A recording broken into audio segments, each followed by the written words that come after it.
Welcome to Key Conversations, a Making It in the Music Business podcast. My goal for this podcast is to help you learn from these conversations with both experts and working musicians and serve as a guide to assist your career in the process. I'm your host, Cheryl B. Englehart. Let's get going.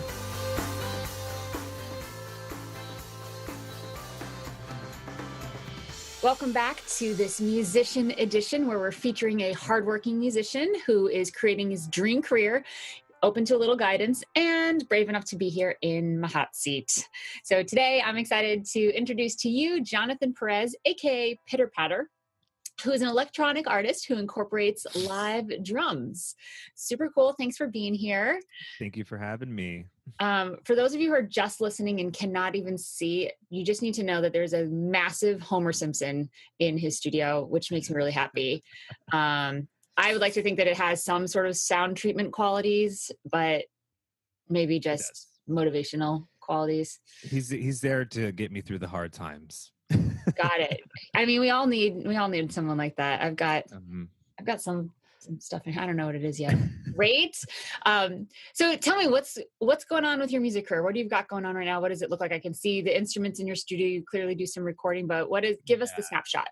So as of right now, the snapshot is I'm currently working on some new material for, I think an EP is what I think it'll become. During this course of, it's given me a lot of food for thought as to how I should approach a release. And I've also, coupled with, I've been reading that book, Ari Herstands. Yeah, he's a good friend of mine, collaborator, and he's kind of made the guide of sort of put it all out there, which is pretty cool. Yeah, it's super rad. So like with what you're doing, I've been kind of like reading that and also just, really formulating these next few steps. So it's kind of boiled down to just like make good music. So right now, we both just got back from South by, and I was inspired by a lot of the musicians that, are just taking it upon themselves to create their content and their music and on their own terms within a reasonable budget as well. So as you can see, I've invested in some microphones. This is one of them.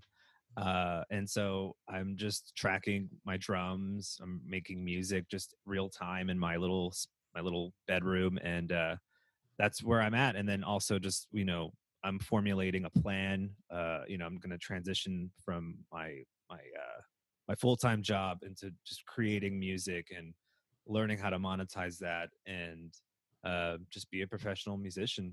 So that's where I'm at right now. Really cool. So what does that transition look like for you? Have you set some specific timeline for yourself, or what's the strategy that you have in place? So at this moment, I have a very like hard stop deadline of the end of Q2. So that'll be pretty much end of June, July 1st. And I did a hard stop for myself because, even now I feel like, well, what if I just go a little longer? What if I just try to save a little more money, or what, like just kind of like lean on it? Or what if I went part-time? It's like I have to be real with myself, and I can't have one foot in the door and one foot out and expect to see the results that I want in my life, both musically, both in terms of like reaching my goals in the timeline that I'm setting for myself. So again, like the course has been really it has been a big eye-opener. I've been playing music for a long time, and now I feel like I have a lot more insight as to how I can approach things in a business mindset that's geared towards musicians, like doing all of that. So the transition is, like I have to just like stick to my commitment and my goal, and that's one goal out of a plethora of goals. Yeah. But so that's one, and then two, generate more music. I haven't really been in the studio in like 2 years, and it's expensive. So that's why I invested in these microphones. It's going to take some time learning how to dial in a good sound without like tweaking, EQing, and all of that stuff. I want to try to just get a good natural sound first. And and also, I'm with I have a fiance, so her and our finances, are more dependent on me right now. So that's why I have some time to give her a chance to settle in with a job that'll compensate for our lifestyle, which isn't crazy, but you gotta cover the cost of Homer Simpson. yeah, exactly. Yeah. Otherwise, he's pretty pricey. But yeah, that's what the transition's looking like right now. Awesome. I love that. And I just to clarify, when you say the course, Jonathan's just finished up the MX4 course with me, and that's a course that a lot of these people that I've been interviewing have either participated in or are in, and it really is to get a strategy, big picture strategy, and it covers a lot of branding and finances and all that jazz. So, and really communicating about your music to potential fans and pitching, and there's a whole bunch of communication stuff. So That's a big one. Like I feel like before I started taking the course, like people would ask me, "Oh, what kind of music do you play?" And I would just like fumble with words. Like it's awful because before, I mean, and I know better because I know like if someone's gonna give me like this long-winded, "Oh yeah, we're this, that, and this, and that, and this, and that," but with a little bit of this, just like this really long novel. Like that's no one's gonna want to hear that, especially if you do see somebody in the business that's like, I know that person, they do good work, I respect them, and I want to just see what I can do, pitch them, right? yeah, You want to give them like just like the girth of it without boring them because they hear it all the time, right? Like, so right. like for me, that's like, just excuse my language, but like cut the crap and just be about what you're making, and that's a common theme that I saw in some of the other attendees was like they really struggled with what they made, right? They're like, no, but it's like, yeah, it is rock, but it's also like this or it's also that. Nope. And but like by like the progression was like, nah, it's rock. It's like, yeah, it's rock. So Yeah, we hate doing that. We hate putting ourselves in these little teeny tiny boxes, but unfortunately it's what other people need. Human beings like to categorize and package and put yeah, in. If they can just, oh, so you're like this, if you can just be okay with that, yes, yeah, yes, it's rock. You might actually be able to get through that first door easier than yeah, if you were trying to really, really be creative in how you express yourself. You don't want to be creative with your music. Don't be creative in areas where people need clarity, which is, like absolutely. talking about yourself. One place I see creativity where I do not want to see creativity is in people's menus on their websites. Like I saw one that was like musings of from far beyond the dreams. And I was like, what is this? I was talking to a musician I was working with and she was like, oh, it's my blog. And I'm like, no, Oh yeah, yeah. That's and it was like, don't be cute and creative here. When people are looking for something and want to get in with you and connect with yeah, you, you have to use words that they are familiar with.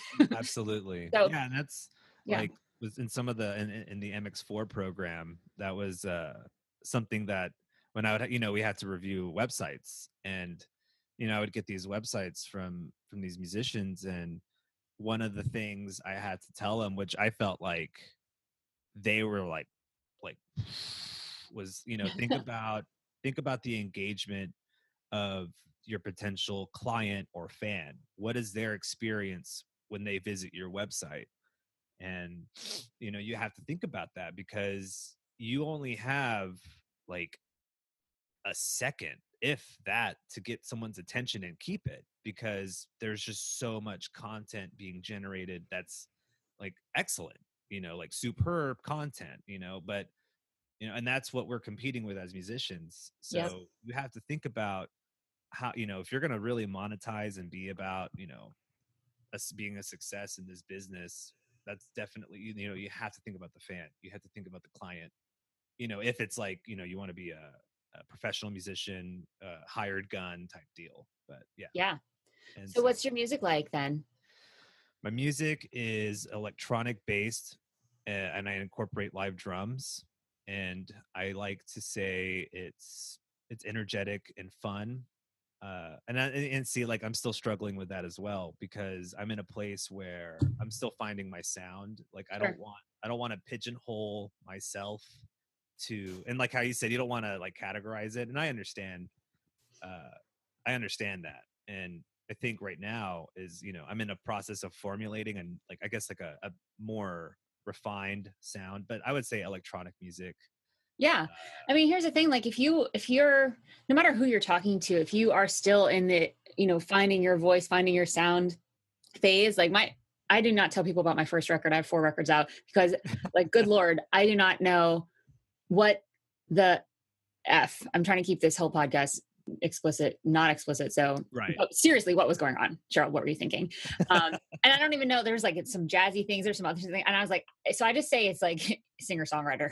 I feel like that gives me, but it's not. I mean, it's like all over the place. And it drove me nuts. But I feel like you could actually say, I'm primarily electronic music in development. Like I'm developing the specific sound and and I'm exploring, and you can even like, I'm a big fan of lists, words of 3. So if you're like electronic music, but I'm exploring pop, drum looping, and like that keeps it concise. Anything more than 4 in a list, people usually get lost. But then you give yourself permission to go outside of this one electronic music that may not be totally accurate yet, and it can change, right? Like we didn't write this in like blood and stone and things like that. Like you can change it as you.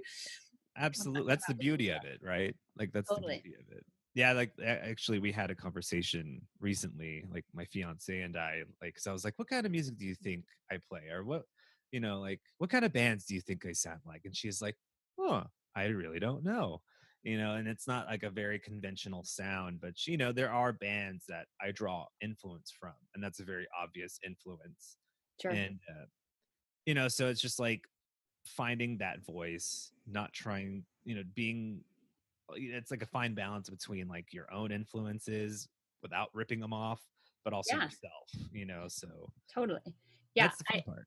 I no, this is a fun conversation because I think finding your genre and being solid about how to describe yourself is really important. And it also can help you take actions in the future. What kind of bands are you going to reach out to open for? And what kind of playlists you want to get on? Are they looking like, there's a whole world of why that's important to be able to say that and to know it for yourself, not just to pitch it. Yes, pitching is a huge part of being concise and clear, blah, blah, blah, but just for yourself to know. I think it's really important. I think, and the influence thing is important, but I mean, I grew up listening to classical music in my house, and then I became a big fan of the man bands. I mean, like Dave Matthews and Vertical Horizon and the Goo Goo Dolls. And I've never once in my life heard that I sound like the Goo Goo Dolls or any of those man bands, but they, in terms of my chord structures and the melodies and the emotion behind some of the, there's a lot, I pull a lot from them. So, I'm looking at, okay, what genre is that? Okay, they're mostly pop rock. John Mayer's the singer-songwriter. So that, okay, cool. There's my first parameters. Then I can narrow it down into that realm. So looking at your influences is a really good place to start without necessarily having to be them. I'm like one thing that I've been doing is like trying to see like, like the reason why I asked like what bands I sound like is so I could be like, one major influence growing up was, of course, as a drummer, rock and roll, John Bonham, Led Zeppelin, right? Like, everyone's gonna be like, who's a really good drummer? Bonham, like that's like, but so I like to think about like, it's like if John Bonham met like, Brian Eno, like kind of thing, like, and that like, oh, that's an interesting combination. I would have never thought of that, like, because that is kind of it's the music isn't ambient. Like I don't make ambient music, but I love like color and I love synthesizers and fuzz and heaviness. Like I said, I grew up listening to rock and roll and stuff like that. So electronic rock. Like there's maybe absolutely. That's it. So here's the thing: we're going to hear a song from you, and you're on Twitter at it's Pitter Patter HTX. Yeah. So I encourage anyone that's listening to take a listen to this next song, and I want you to tell us about it in a second, and then tweet at Jonathan, tell him what you think, because what you just said, that the fact that you asked your fiance, that is a really great thing to do. So if you're struggling with your what's your genre, like whatever you're trying to like communicate, ask other people. This is a really great, ask your fans, ask people that are close to you. I did actually. So I took a cue from the chorus, and it's like, fan engagement. So yeah, I asked, what kind of bands do you think I sound like? And some people did respond. So yeah. Yeah. So maybe you're going to get like a bajillion tweets now. I don't know. You're welcome. Or Thank sorry. But tell us about the song that we're going to hear. So the song is called Graveyard Song, and it's a little bit more down tempo. I do have more faster paced songs, but it's a little bit more down tempo, kind of atmospheric, psychedelic, very like I would say I like a band called Black Moth Super Rainbow, and they're very psychedelic, and they use synthesizers in a very, I think, beautiful way. And so it kind of like takes on like this nice like vibey atmosphere with synthesizers and bass, and then it opens up really nicely with like some arpeggios. Is that, did I say it right? Arpeggios. Anyway, arpeggios. Yes. Anyway, and then the drums kind of like get louder with that, and I included that song because I threw that song into a project with 14 other local bands here in Houston, and that's going to be a part of a film from this local film group. So like the concept for them was like, how can we make an affordable music video for these talented artists? And so they took a lot of their friends and other really awesome bands in Houston, and so the concept is based around this Japanese film called Rashomon, and it's depicted from 5 different points of view that juxtapose each other. So it doesn't really make any sense, but it's telling a story from each point, viewing like one single like event. So it's 14 different stories viewed from different ways, and cool. Each story is featuring an artist. So that song, Graveyard Song, will be featured in it.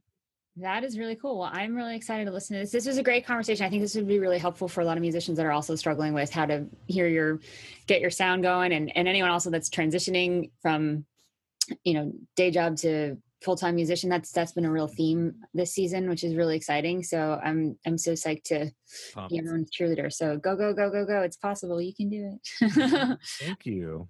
Thanks for being here, Jonathan. It was really awesome. And again, pitter-patter-music.com is where you can hear more, see more, find out all the things. Awesome. Well, thank you so much. You're welcome. I'll talk to you later. Peace.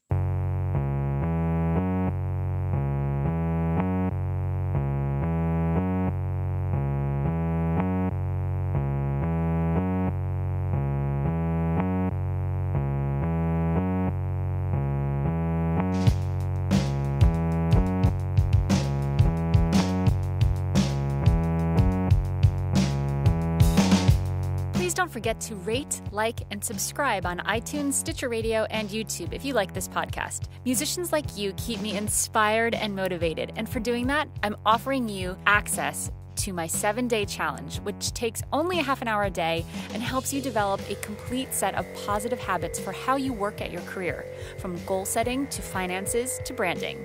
Get access at inthekey.co/7-day challenge. Thank you for listening, and I'll see you next time on Key Conversations. The theme song on this podcast was provided by yours truly. If you're interested to find out more about my composing and songwriting projects, go to inthekey.co/Cheryl. If you're a musician looking to get some real results for your music career, then head to inthekey.co/results, where I've created a bunch of different kinds of resources just for you. Key Conversations is sponsored in part by Bandzoogle. They make it easy to build a beautiful website for your music. Their step-by-step system gets you online in minutes, and you can choose from hundreds of mobile-friendly themes and customize them with their point-and-click editor. All of the features you can imagine for a possible website are built in. So, because you're a Key Conversations podcast listener, you get a special month free trial plus 15% off if you do decide to sign up, just for you. Go to inthekey.co/make-a-site to get the offer.